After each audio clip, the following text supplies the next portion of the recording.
Hey guys, welcome back to SteamStax, and today I'm going to be showing you guys my updated combat and alchemy build for the Sorry about that. Anyways, I'll be showing you guys an updated combat and alchemy build for the Blood and Wine expansion. It's definitely my favorite build to date, and it'll have you dealing huge damage to the enemy. To do this build, you'll need 73 more skill points using mutations. However, if you do not have that much, you'll be able to pull this build off with only 63 skill points and progressively unlock mutations as you level up. Also, before I get started, I'm just going to address that yes, I have a 9,000 weight mod turned on. One of my least favorite things in open world RPG is dealing with inventory weight, so call me a cheater if you want, I can take it.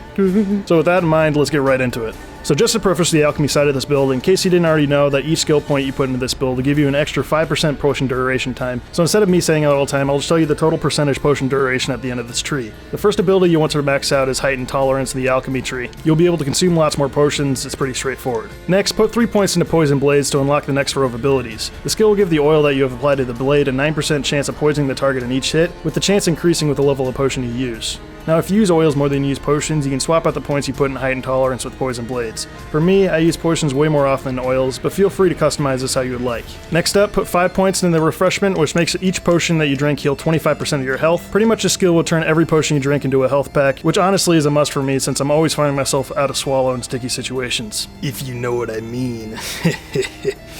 It is also a great ability for your oh shit moments when you're dangerously low in health. You can spam 4 random potions to get you back up to max vitality. Put 5 points in Protective Coating, which adds 25% protection against attacks from the monster type the oil targets. This skill is pretty straightforward, but all I can say that if you use oils a lot is a great one to have to increase your survivability. To unlock the next row, put 2 points back into Acquired Tolerance. This ability will increase your maximum toxicity by 2 for each level 2 alchemy formula you have. Like I said before, you can customize these first 2 rows to your liking. This is just how I have mine set up. If you don't care about toxicity, feel free to put these 2 points into something else. Moving on to the next row, max out the ability Fixative, which will make it so your blade oils don't wear off. So if you're like me and don't like going into the inventory before each fight to apply oils, you can just set it and forget it. Next up, max out one of my favorite abilities, Synergy, which will increase your bonus for each mutagen placed in the mutagen slot by 50%. A must if you're looking to maximize your total health and damage in the long run.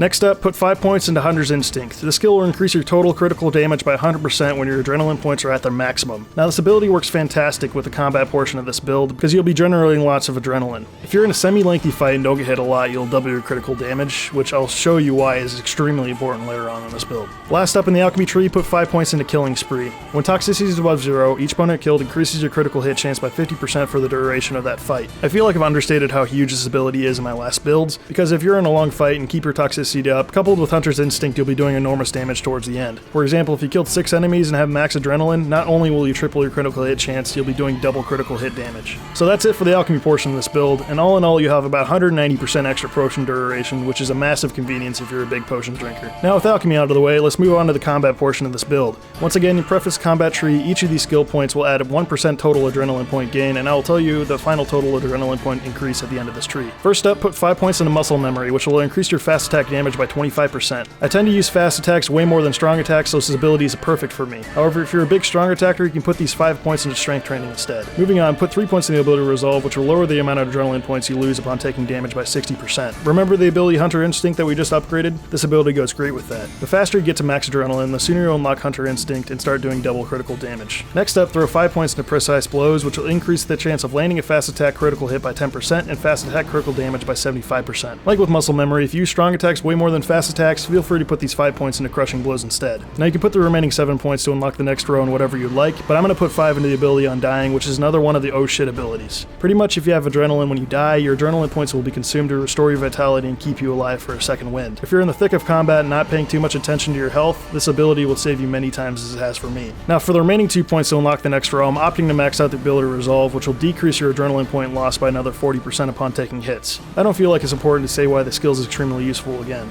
Now that we unlock the next row, max out my favorite ability, Whirl. This ability has made its appearance in literally all my other build guides for a reason. It works amazing for both large single enemies and a big group of dinky enemies. Coupled with the Severance rune, which will increase the range of this puppy by more than 1 meter, I find myself using this ability all the time, even if it does consume adrenaline. If you don't care for Whirl, more power to you, as you'll be able to activate Hunter Instinct much faster. However, I can't seem to part with this ability, so I'm throwing it in here. As with the other abilities, if you use Ren more, feel free to max out that ability instead. Now that we are done with the combat tree, you'll have a total adrenaline point gain of 25%. 10%. If you've been counting, you'll notice that I've only spent 63 skill points to level up to this point. So where are the other 10 skill points, you might ask? Well, if you're far enough into the Blood and Wine DLC to unlock mutations, you know that you can sink points into them to unlock extra skill points and devastating abilities, which you'll notice that I have too. If you don't have the skill points or have unlocked mutations, don't worry about this next part. The first mutation that you'll want to unlock is Deadly Encounter, and it doesn't really matter what it does because we're not going to be using it. Moving on. Next, unlock the Mutation Bloodbath, which is what we'll be using in this build because it's OP as f***.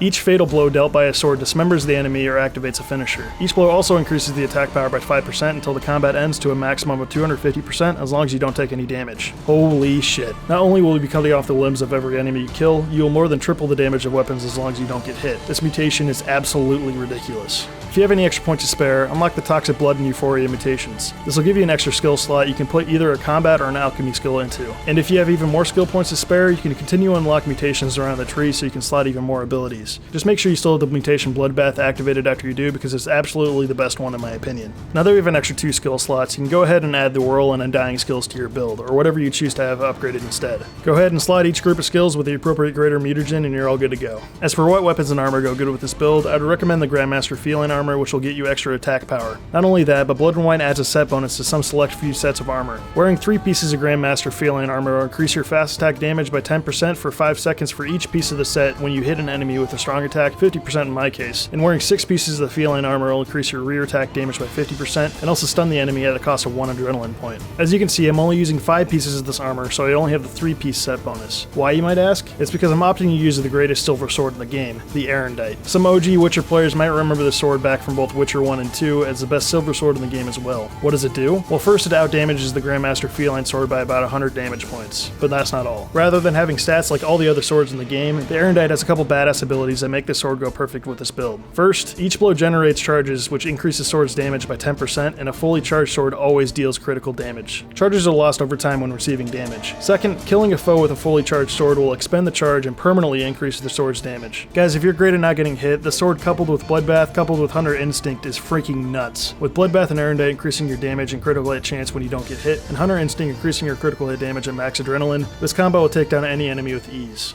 Hey guys, thanks for watching. Like I said before, this build is definitely the strongest one that I have built, and I have been having loads of fun with it. As long as you don't take much damage, no other build in this game can touch it hands down. So go ahead and try it out and let me know what you think of it in the comments below. If you like this video, go ahead and feel free to slap a like on it and share it with your friends. It really means a lot. Follow me on Twitter at SteamStax for the latest updates on the channel. If you're not already subscribed, go ahead and hit that subscribe button for some more Blood and Wine content like this soon. I know this was a long video, guys, and if you made it this far, I just want to thank you again for watching, and I'll see you in the next video. Peace!